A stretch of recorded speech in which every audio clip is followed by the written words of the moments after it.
안녕하세요. 오늘은 페루 남서부 사막 한복판에 있는 곳이죠. 와카치나로 한번 떠나보겠습니다. 네, 와카치나요? 이게 실제 여행 후기, 정보성 글, 또 이곳을 배경으로 쓴 소설 시놉시스까지 저희가 다양한 자료를 좀 모아봤거든요. 그렇죠. 그래서 이 와카치나의 진짜 모습이랑 또 상상 속 매력은 어떤지 좀 깊이 파헤쳐 보려고 합니다. 당신의 호기심을 아마 채워드릴 수 있을 거예요. 네, 맞습니다. 그 거대한 모래 언덕에 둘러싸인 작은 호수. 와카치나는 사실 그 비현실적인 풍경 자체만으로도 굉장히 강렬하죠. 그렇죠. 사진만 봐도. 네, 여기에 또 막 모험적인 액티비티까지 있으니까 여행자를 확 끌어당기는데요. 오늘 자료들이 이 장소의 어떤 매혹적인 현실, 그리고 그 위에 더 씌워진 신비로운 상상력, 이런 걸 같이 보여줄 겁니다. 좋습니다. 그럼 바로 실제 와카치나 이야기부터 시작해 볼까요? 이카라는 시에서 한 5km 정도 떨어져 있대요. 아, 가깝네요, 이카에서는. 네, 주민은 100명 남짓 사는 작은 오아시스 마을인데 그 모래 언덕 높이가 최대 500m. 와, 500m요? 네, 그래서 아메리카의 오아시스 이렇게 불리고 예전 페루 쥐페에도 등장했었다고 해요. 아, 지표에도요? 네, 헤럴드 경제 기사를 보니까 거기는 이제 현대적인 리마랑은 좀 다르게 이카 지역은 되게 소박한 분위기였다고 하더라고요. 마티즈 택시 다니고 오토릭사 이런 거요. 아하, 그렇군요.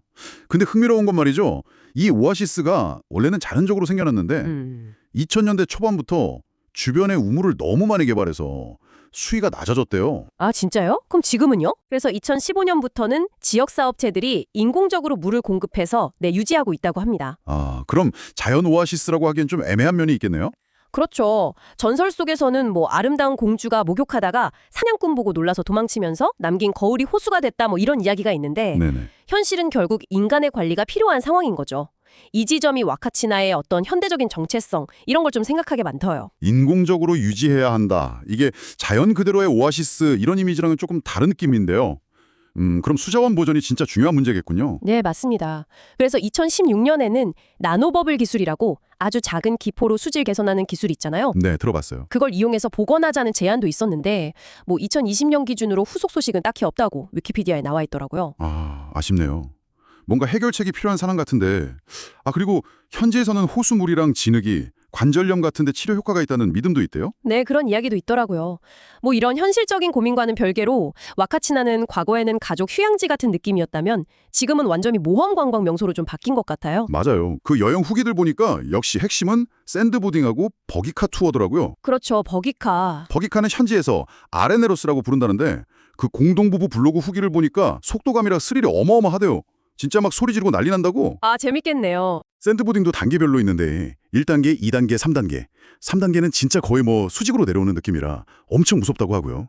듣기만 해도 막 심장이 저는 아마 1단계에서 만족해야 할 것 같아요. 하하하. 레이나킴 블로그 팁처럼 진짜 선글라스랑 마스크는 꼭 챙겨야겠네요. 아, 맞아요. 모래바람. 네. 그 고운 모래가 막 온몸으로 느껴지는 경험, 또 모래 언덕 너머러지는 석양, 그 사막의 뜨거움과 오아시스의 시원함이 딱 대비되는 거, 이런 감각적인 체험들이 와카치나의 매력을 더 깊게 만드는 것 같습니다. 네. 이런 실제 경험도 흥미롭지만 와카치나가 또 이야기의 배경이 되기도 하잖아요. 그렇죠. 이승철 작가의 소설 시놉시스, 죽기 전에 빛의 마을, 사막 한가운데에 거짓된 오아시스. 이게 바로 와카치나를 무대로 한 건데요. 죽기 전에 가봐야 할 곳이라는 태그가 딱 붙어 있어요. 어떤 이야기인가요? 소설에서는 와카치나의 아름다움을 너무 비현실적이다? 심지어 이건 죽은 오아시스일 수도 모른다 이렇게 설정하면서 좀 미스터리한 분위기를 만들어요. 아, 죽은 오아시스요? 네, 그림자가 없는 의문의 여성이 등장하거나 우는 여자 전설과 연결된 어떤 설정, 사막 아래 뭔가 숨겨진 도시가 있을 거라는 암시, 이런 요소들이 나오죠. 와, 흥미로운데요? 근데 더 흥미로운 건 작가가 엘 화카치네로 호텔이라든지 와이드 올리브 식당 같은 그곳에 실제로 있는 장소들을 소설 속에 등장시킨다는 거예요. 아, 진짜 있는 곳들을요? 네, 그러면서 와카치나의 실제 특징들, 그 아름다움, 전설, 고립된 분위기 이런 것들을 약간 비틀어서 초현실적인 이야기를 만들어내는 거죠. 활기찬 관광지의 모습 뒤에 어떤 어둡고 숨겨진 서사를 배치하는 방식으로요. 와, 그 활기찬 관광지 모습 뒤에 숨겨진 미스테리라니. 굉장히 매력적인 설정인데요. 어쩌면 소설 속 거짓된 오아시스라는 묘사가 실제 오아시스가 인공적으로 유지된다는 그 현실과 좀 묘하게 연결되는 지점도 있을 것 같다는 생각이 드네요. 바로 그 지점입니다. 현실에서의 어떤 인공적인 면, 그리고 소설 속의 거짓됨이라는 설정. 이게 겹쳐 보이면서 와카치나라는 장소에 대한 인식을 좀 더 복합적으로 만드는 거죠.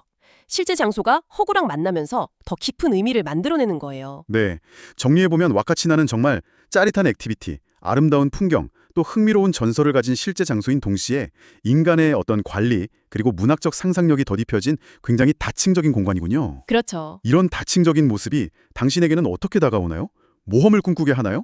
아니면 뭔가 숨겨진 이야기를 상상하게 만드나요? 맞습니다. 오늘 저희가 살펴본 자료들은 와카치나가 정말 아드레날린 넘치는 관광지이면서 동시에 인간의 개입이 꼭 필요한 어떤 취약한 생태계이고 또 오래된 설화가 깃든 것이자 새로운 이야기를 계속 탄생시키는 무대라는 걸 보여주죠. 네. 여기서 좀 중요한 질문이 생기는 것 같아요. 우리는 이런 독특한 장소의 가치를 어떻게 매기고 또 그 이야기를 어떻게 소비하고 있을까 하는 질문이요. 네, 오늘 저희가 준비한 와카치나 이야기는 여기까지입니다. 마지막으로 이 질문을 한번 던져보고 싶어요.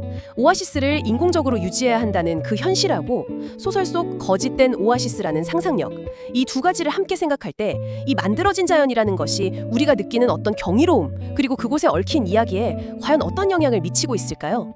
이건 우리가 앞으로도 좀 계속 고민해볼 만한 지점인 것 같습니다. 네, 흥미로운 질문이네요. 오늘 함께 해주셔서 감사합니다.